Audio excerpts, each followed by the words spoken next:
Okay, where were we? But they were intelligent children. They were charming and resourceful and had pleasant facial features. But they were extremely unlucky, and most everything that happened to them was rife with misfortune, misery, and despair. I'm sorry to tell you this, but that is how the story goes.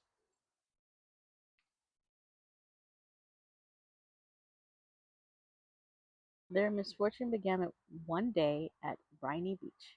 The three Baudelaire children lived with their parents in an enormous mansion at the heart of a dirty and busy city.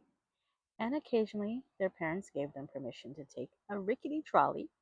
The word rickety, you probably know, here means unsteady or likely to collapse, alone to the seashore, where they would spend the day as a sort of vacation as long as they were home for dinner. This particular morning it was gray and cloudy, which didn't bother the Baudelaire children, youngsters one bit. When it was hot and sunny, Briny Beach was crowded with tourists, and it was impossible to find a good place to lay one's blanket. On gray and cloudy days, the Baudelaires had the beach to themselves to do what they liked.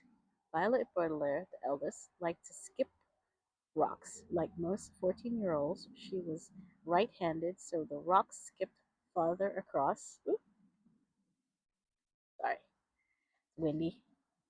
Further across the murky water when Violet used her right hand. Then, when she used her left hand as she skipped rocks, she was looking out at the horizon and thinking about an invention she wanted to build.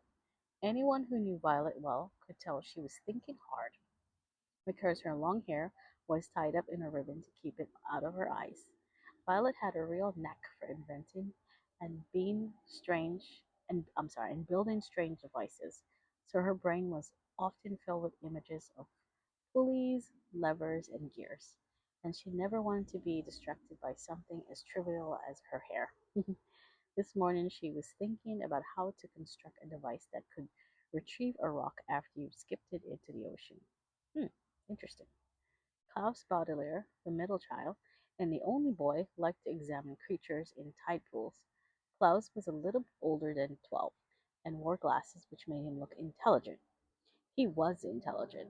The Baudelaire parents had an enormous library in their mansion, a room filled with thousands of books on nearly every subject. Being only 12, Klaus, of course, had not read all of the books in the Baudelaire library, but he had read a great many of them and had retained a lot of the information from his reading.